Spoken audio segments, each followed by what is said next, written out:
بسم اللہ الرحمن الرحیم۔ آج کے درس میں ہم آپ کے سامنے حج بدل کے احکامات اور یہ ذکر کریں گے کہ حج بدل کون سا حج ہے۔ اس سے پہلے یہ بات ذہن میں رکھیں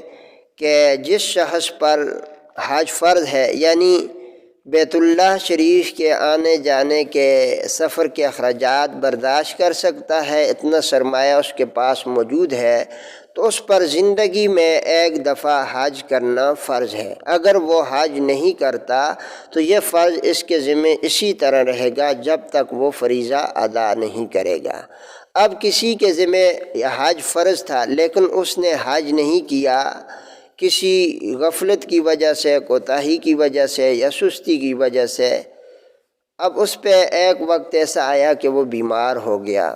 یہ ایسی کوئی بیماری اس پہ مسلط ہو گئی کہ اب اخراجات تو اس کے پاس ہیں لیکن وہ جا نہیں سکتا مکہ مکرمہ اور مدینہ منورہ،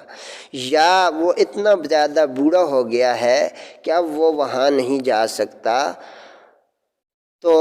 وہ اپنی طرف سے کسی دوسرے شخص کو بھیجے اور اس کے جتنے اخراجات ہیں سفر کے یہ برداشت کرے۔ تو جس دوسرے کو بھیجا جائے جو وہ حج کرتا ہے، اس حج کو حج بدل کہتے ہیں۔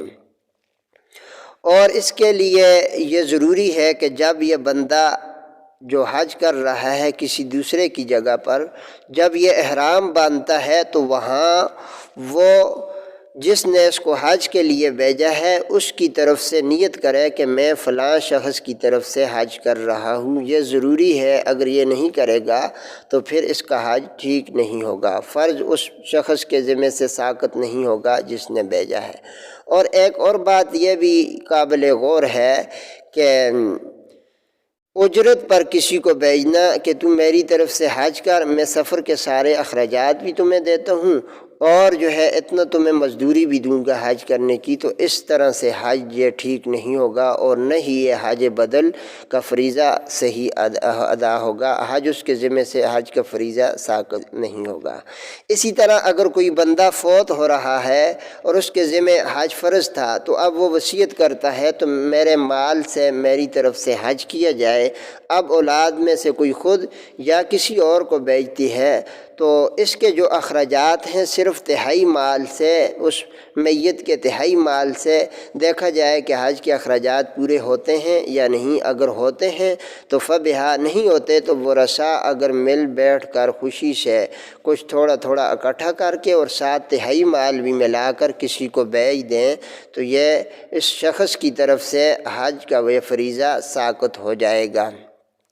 اگر تہائی مال میں پورا جو ہے خرچہ برداشت ہو سکتا ہے تو فبہا، پھر تو بہت بہتر ہے۔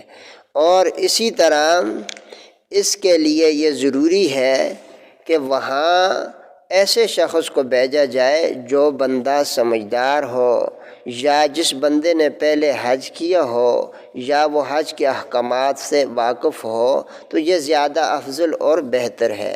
تاکہ وہ صحیح طریقے سے، یعنی متقی، دیندار، قابل اعتماد شخص کو بھیجا جائے۔ اس کے علاوہ یہ بات بھی ذہن میں ہونی چاہیے کہ بہت سے لوگ ایسے ہوتے ہیں جو حج بدل کرتے ہیں اور وہ 3-4 بندوں سے پیسے لے لیتے ہیں اور ایک ہی حج کر کے کہتے ہیں میں نے سب کی طرف سے، تو اس صورت میں کسی ایک کی طرف سے بھی حج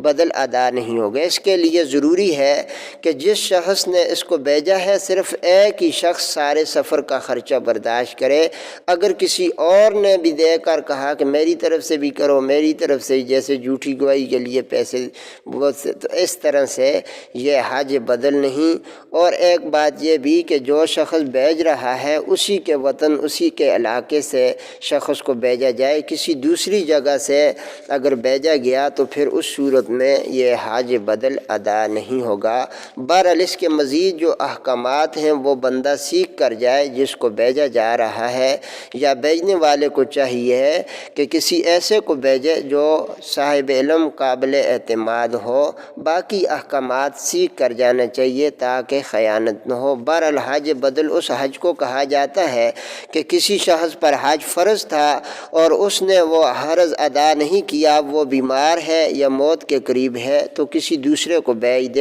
اب یہ دوسرا بندہ جو حج کر رہا ہے کسی کی طرف سے، تو اس حج کو حج بدل کہا جاتا ہے، یعنی یہ کسی دوسرے کے بدلے حج کر رہا ہے، اس کے